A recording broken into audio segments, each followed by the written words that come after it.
Firstly, let me introduce myself.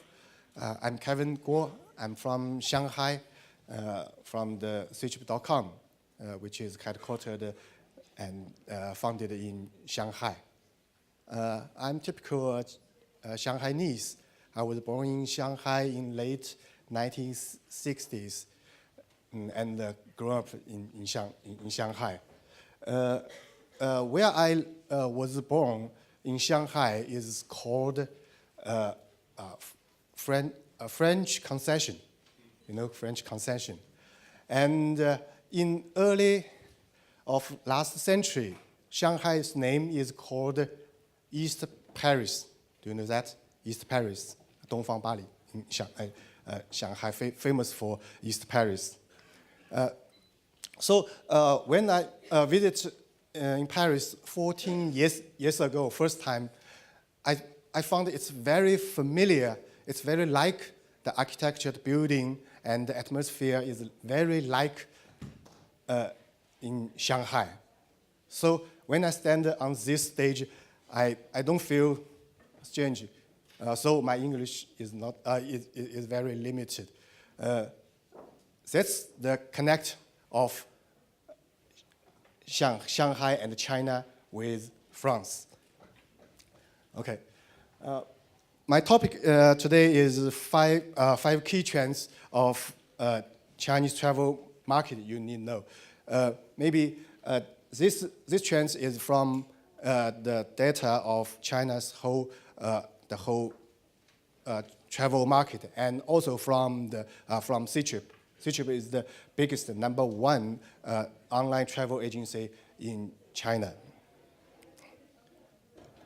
Okay, firstly, let's overview of the Chinese travel market. For the domestic tourism, China is the largest domestic tourism country in the world. In 2016, the number of domestic tourists was 4.44 billion. The people traveled all the year, and it was 5 billion in 2017. The chart shows the every year a YOY growth in these recent 10 years. And I think you want to know the outbound tourism of Chinese people. Now, China is the largest outbound tourism consumer country in the world. Last year, 130 million people travel around the world, and they spend $115 billion totally. That is to say, everyone spend $890, everyone. So this chart is also show the YOY growth of the outbound tourists for the number. And I think the European travel for Chinese people is about 10% of the total outbound travel market. Later, I will show you the feature. And for the outbound tourism, the number of outbound tourism exceeds 6 million in last year's Golden Week. Then I will share the Golden Week for you. And they go to 88 countries and regions, and 1,155 cities around the world. So the biggest market share is also the Southeast Asia and South Asia because of the distance and its value for money. And then is also Hong Kong, Macau, and Taiwan is also for China people is still the outbound tourism. European is 11% of the total market. And I think For France, every year, for the government data, every year we have 2 million people travel to France. In the total European tourists, it's about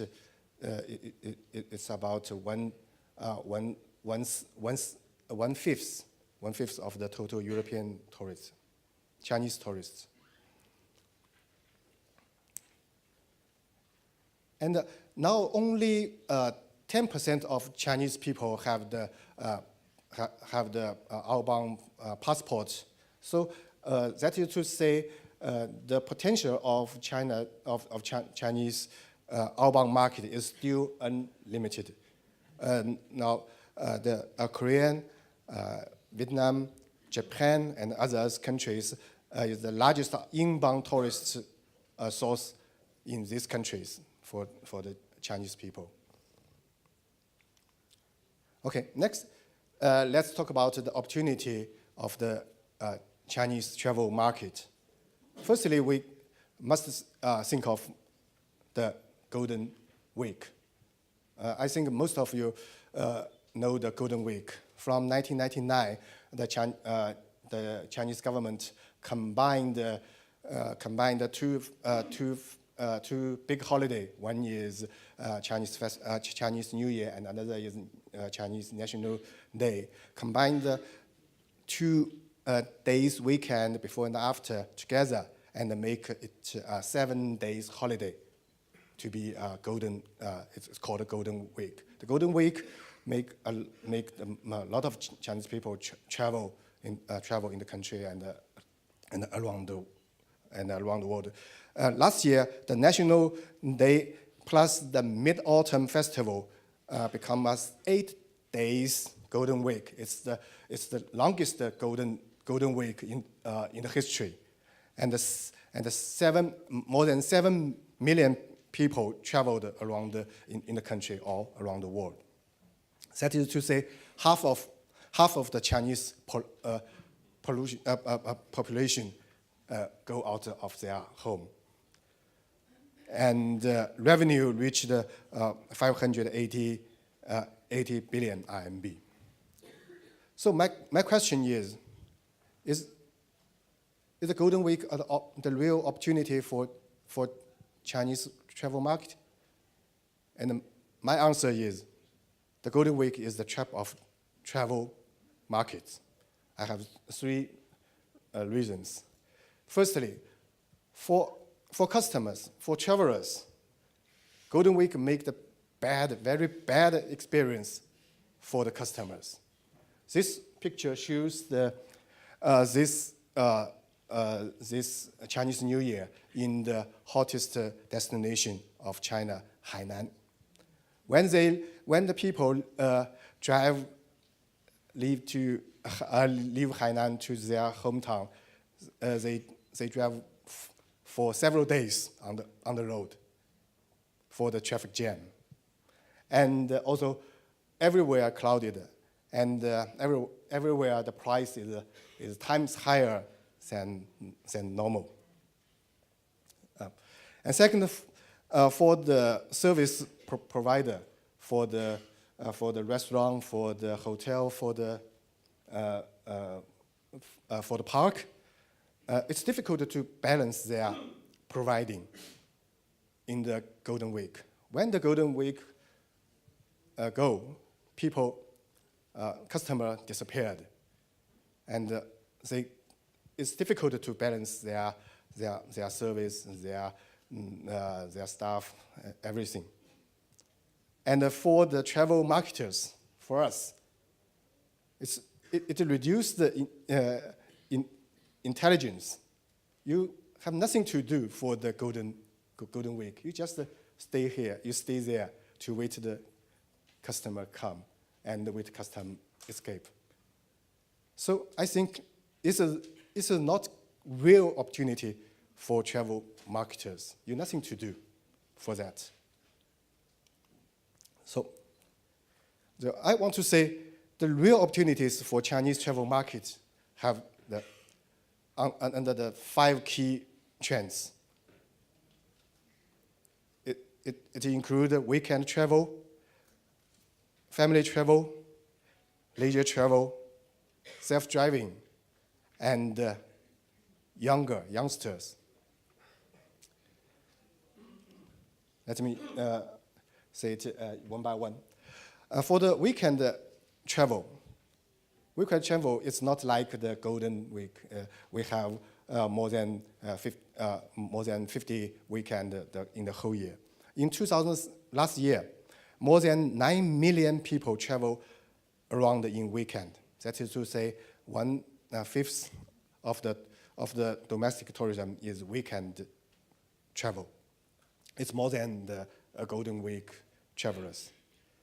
So the market opportunities for weekend travel is more important than, I think, more important than Golden Week. For the market opportunities is the destinations 2 or 3 hours away from the big cities are very important. The destination means small resorts or the feature hotels, not the big scenic spots like Huangshan Mountain or Taishan Mountain.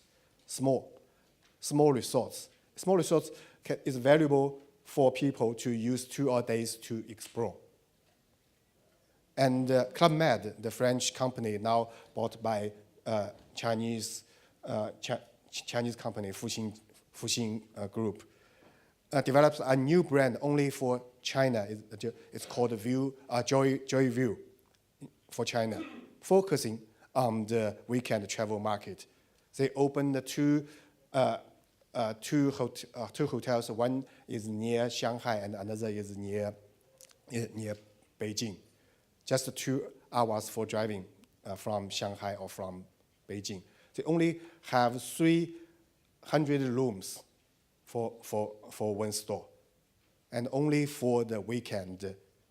And they have the more the good price for the weekend travelers. Okay. Second is family travel. Among the total trips, family travel account for 46% of the total travel. Chinese people like put importance on family. Most of Chinese family have one child. So the market opportunity is parents-child travel products such as the theme park, study tour is very hot in China.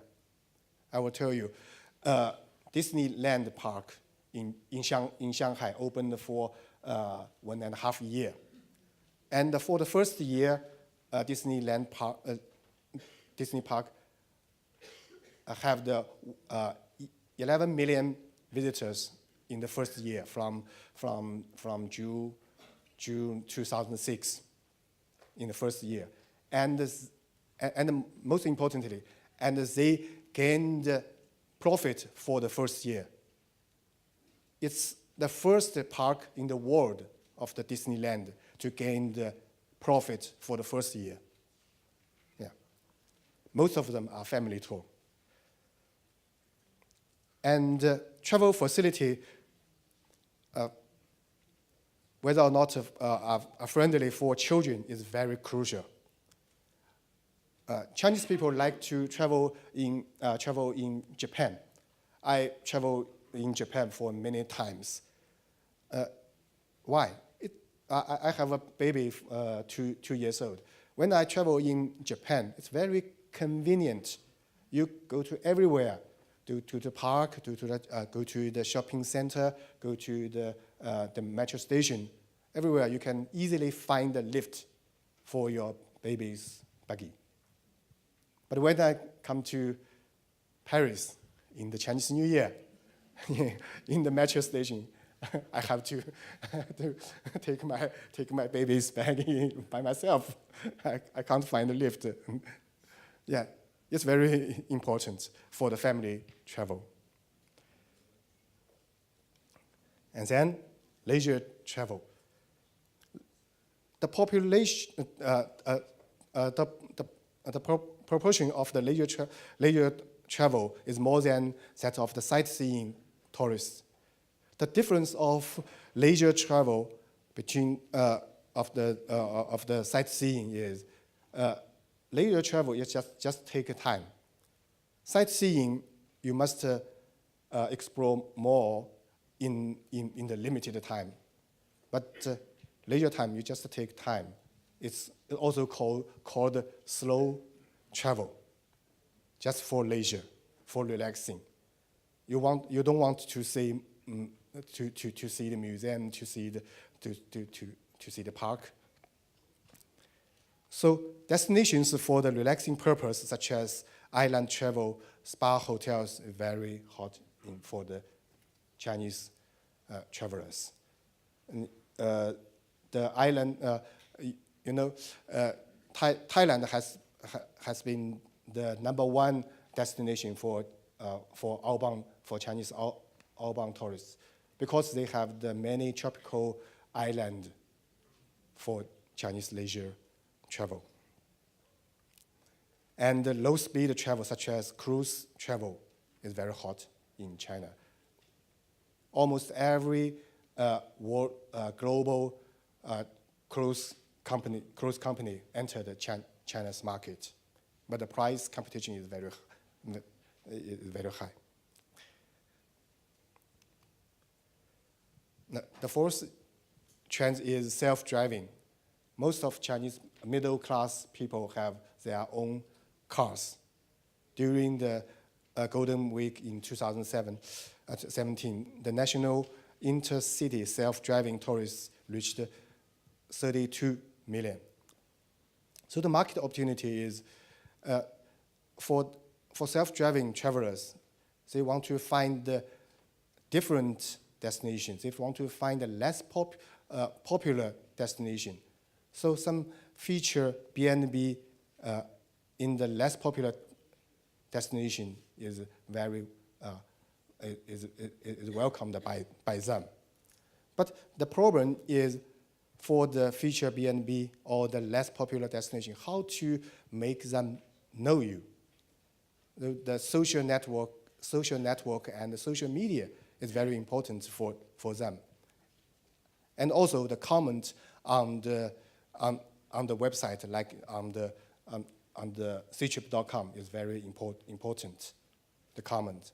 So people will follow the comment to find a less popular destination. The last one is younger travel. Younger travel accounts for about 30% of the tourism crowds. In Chinese, we say 得屌丝者得天下. It means when you grab the youngster, you can win the world. The most important company in the start, they also used by the youngster, like Taobao. In early years, used by the students, and also QQ is used by the teenagers. So when you have the youngsters users, you can have the future. You can have the whole market in the future.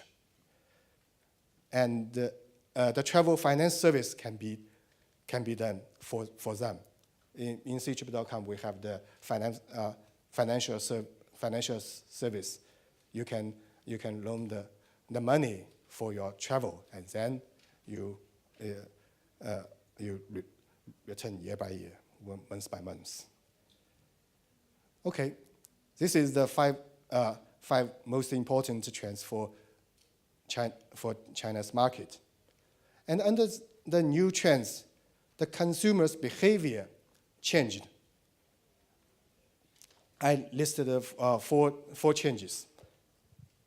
This is the interface of the ctrip's application.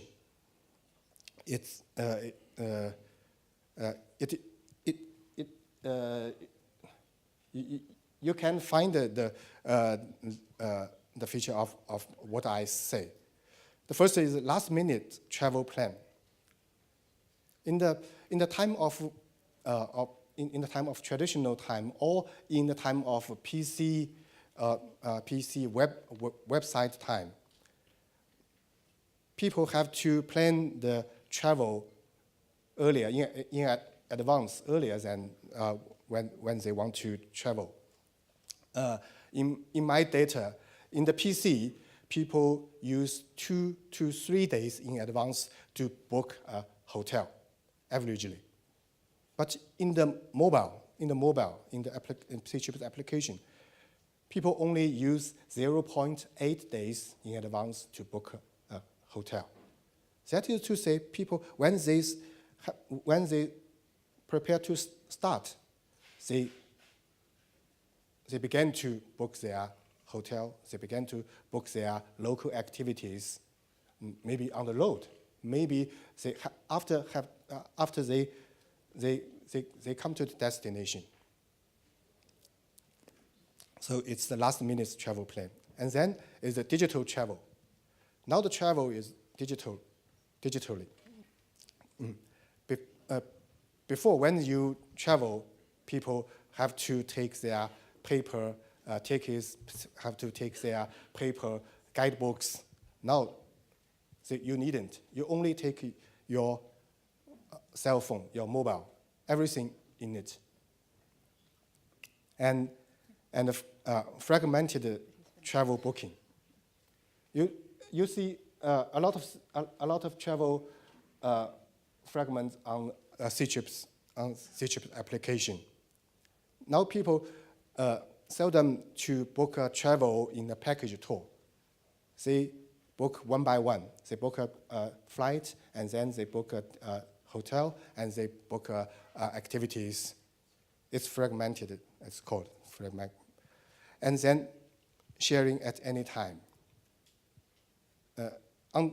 You can share your travel experience anytime, anywhere when you travel on the road. We're very low on time, but we're kind of out of time. Okay. Can you summarize the last? Okay. Yeah. No, it's almost finished. Okay. So in the mobile, 70% of online users book with mobile app in China. And China's online market grows up double speed than the China's travel market. So for Ctrip now is the #1 travel group in China. It means it's bigger than any other. It's not for just for online travel market. It's bigger than any other, including any other traditional travel companies. And the second one for online travel company in the world. The #1 is Priceline. Now is Booking. Is changing the name for Booking.com. So lastly, now the core strategy for Ctrip is globalization. Ctrip has taken a lot of Chinese people to the world. Now Ctrip want to take global people to China, also to the world. So we connect each other closer and closer. Okay. Okay, Kevin, thank you very much. Thank you.